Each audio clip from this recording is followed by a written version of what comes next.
Okay, this is Ringwalk Media in association with Wellness Therapy, Still Hub Management and Bartlett Carter Racing.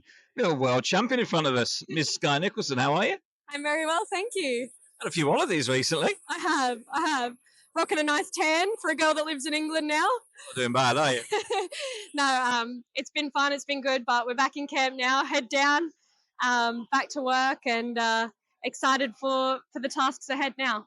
Listen, before we talk about what's going to happen, let's talk about what did happen.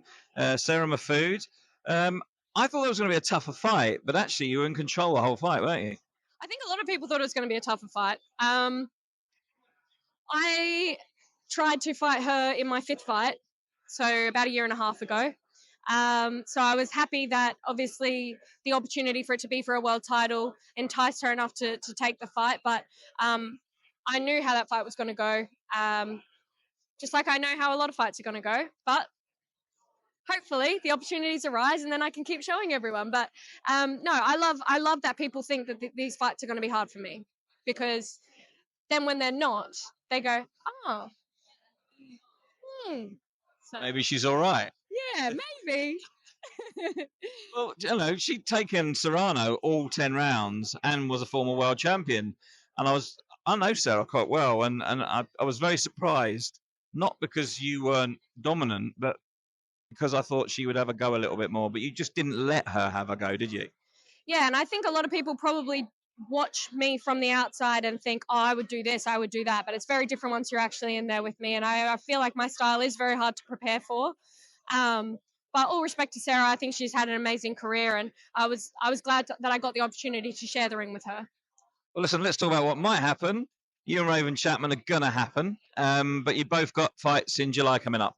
Yeah, so obviously Raven is my mandatory. She hasn't been out this year, so they obviously wanted to get her out before going into that fight, which gave me the opportunity to have a voluntary defense in there as well.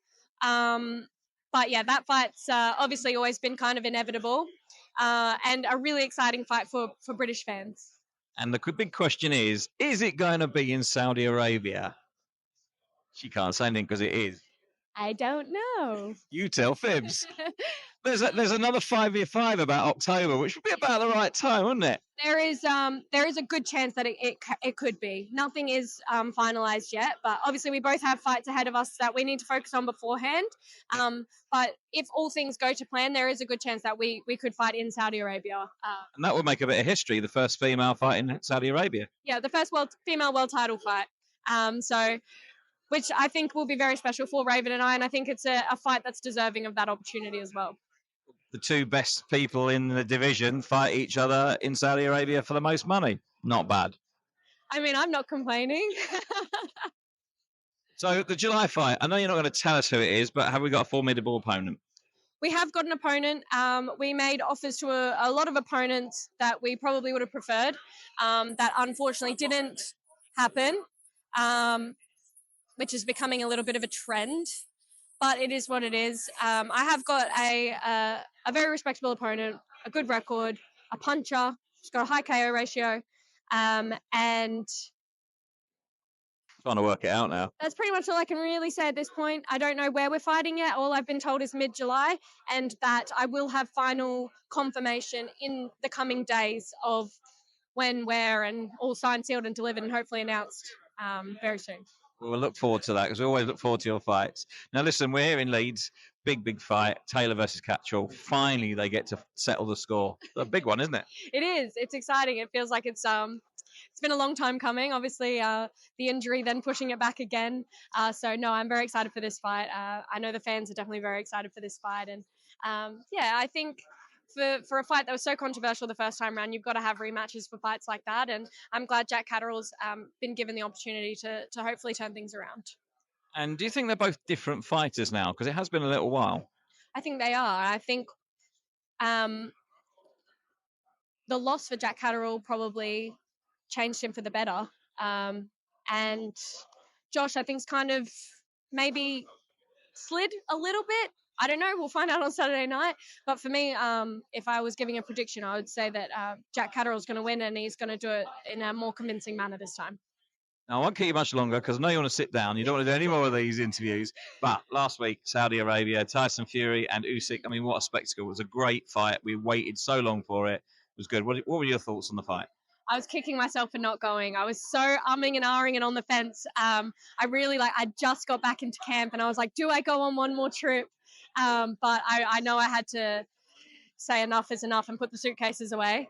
The 10th time this year. God, I know, but I was honestly kicking myself because it was like, what a fight. Like, it lived up to everything that was expected. So, no, amazing fight. I can't wait for the rematch. Hopefully that's in October on Saudi. That could work out nice. No, I'm excited for the rematch. I'm excited to see what both camps do differently. Been very diplomatic here. There's so many people around.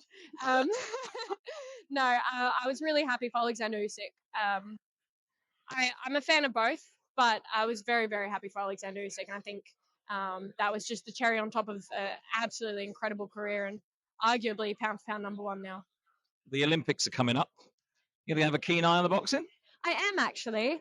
I'm going to go because that's going to be after my next fight. So I'm allowed to go on holiday again. So no, I will be in Paris. Australia have 12 in the team. Including my best friend, Katie Parker, who has a very, very good chance of winning the Olympic gold medal. I think she was actually Lauren Price's last loss in the amateurs. Fun fact. But no, so I'll definitely be there supporting the Australian team, supporting Katie Parker, and yeah, keeping an eye on the boxing, see who's coming through. Well, listen, whatever happens this year, it's going to be a colourful and eventful year. You are a world champion. It's really good to speak to you as always. And don't go on too many holidays because you've got the gym to hit now, right? No, 100%. There's getting to the top and there's staying at the top. And I know what I've got to do. Got a good job ahead of me. Skye, it's great to speak to you. Thank you. Thank you.